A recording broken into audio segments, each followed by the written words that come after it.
Hello, जय हिंद। कैसे हैं आप लोग बताइए। उम्मीद करती हूँ सब लोग खूब स्वस्थ होंगे, अच्छे होंगे, अपना ख्याल रख रहे होंगे। आज यूँ ही आपको एक जानकारी देने का मन किया क्योंकि जो है पेपर पढ़ रहे थे, उसमें देखे थोड़ा सा सिलेंडर फटा। तो भाई सिलेंडर फटेगा तो घर में अगर कोई नहीं होगा तो घर का नुकसान होगा, अगर कोई होगा तो घर और परिवार दोनों का नुकसान होता है। तो मैंने कहा कि थोड़ी जानकारी दी जाए क्योंकि ये कुछ जानकारियाँ ऐसी होती हैं गाड़ी के बारे में, सिलेंडर के बारे में, घर के बारे में, या आप वॉशिंग मशीन के बारे में, फ्रिज के बारे में, ये सबको जानकारी अगर हो तो थोड़ी बहुत देनी चाहिए। तो मैंने कहा चलो ठीक है, थोड़ी जानकारी दे देते हैं। आप जब भी सिलेंडर लेते हैं तो आप जब जो है हॉकर दे के जाता है तो आप ये सोचते होंगे कि भैया चेक कर लीजिए लीक तो नहीं हो रहा है। फिर कोई बोलता होगा नहीं नहीं, ऐसे चेक नहीं किया जाता है, ये चेक करने का सिस्टम अच्छा नहीं, वॉल कट सकता है। सही बात है।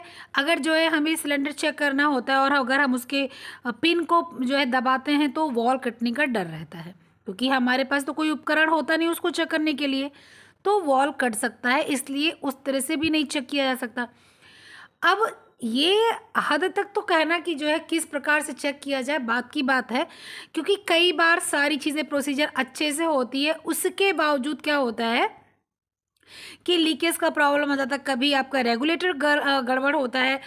पाइप, जो कि आपकी पाइप हर 3 साल में तो बिल्कुल बदल देनी चाहिए, साथ ही साथ उसको देखते रहना चाहिए कि भाई कहीं पाइप कट तो नहीं रही है नीचे से या ऊपर स्टोव, गैस स्टोव के पास से या सिलेंडर के पास से, आपका जो रेगुलेटर है वहाँ से पाइप का डिस्टरबेंस तो नहीं, या बीच में कहीं चूहा काट दिया है या कहीं कुछ भी, मतलब बिल्कुल से ये आप देखना चाहिए और देखते होंगे। नहीं देखते होंगे तो इसका ध्यान दीजिएगा। उसी प्रकार से चलो अब सिलेंडर चेक करने आया हॉकर दिया और सिलेंडर चेक नहीं हुआ, लेकिन कुछ चीज़ें हमको सोचनी है कि हम सिलेंडर को कैसे चेक करेंगे। ठीक है, तो सिलेंडर को चेक करने के लिए आपको करना क्या है, जब आपका हॉकर सिलेंडर देता है तो आपको उस पर डेट देखनी है। और डेट क्या देखनी है? डेट ये देखनी है क्या सिलेंडर में भी एक्सपायरी डेट होती है। आपके दिमाग में आ रहा होगा डेट क्या देखनी है, तो सिलेंडर में भी एक्सपायरी डेट होती है, आपको वो डेट देखनी है। अब कैसे डेट होती है, देखिए जो मैंने सिलेंडर का पिक्चर लगाया हुआ है इसमें D26 लिखा हुआ है।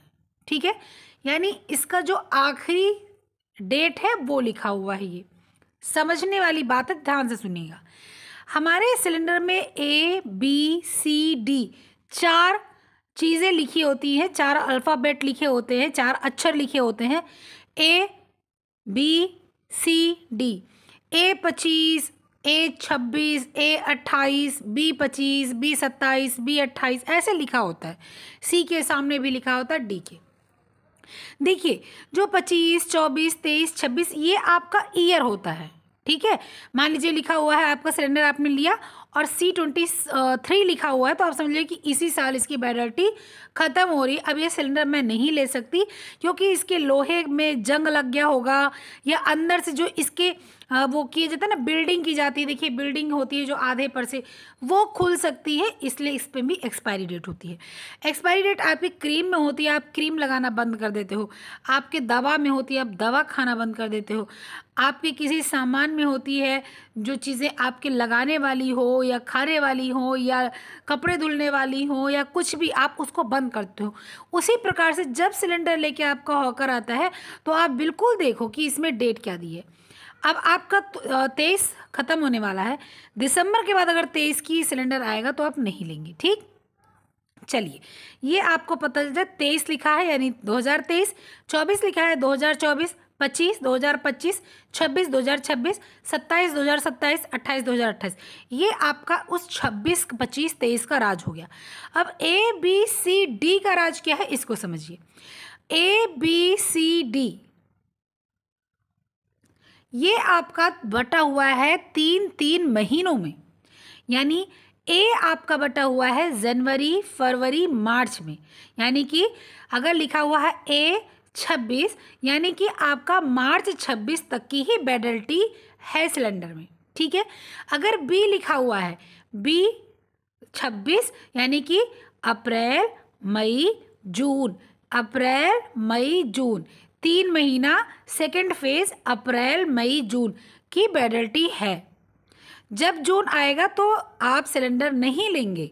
अगर लास्ट डेट आ गई कि मान लीजिए आपका जून 2025 का आपको डेट दिया हुआ है, क्या B25 लिखा हुआ है, तो आप क्या करेंगे कि जो है अप्रैल मई जून, तो आप क्या करेंगे जून का महीना और 24 के बाद का आप सिलेंडर नहीं लेंगे। ठीक है। तीसरा आ जाता है सी क्या आ जाता है, क्या हो गया, पहले 3 महीना बीता, दोबारा 3 महीना बीता, अब जुलाई अगस्त सितंबर, जुलाई अगस्त सितंबर। सी का मतलब होता है जुलाई अगस्त सितंबर। जुलाई अगस्त सितंबर के बाद अगर कोई आपको मिल जाता है सिलेंडर और उसका डेट भी नहीं रहता है तो आप नहीं लेंगे। आ जाता है डी, अक्टूबर नवंबर दिसंबर। ठीक।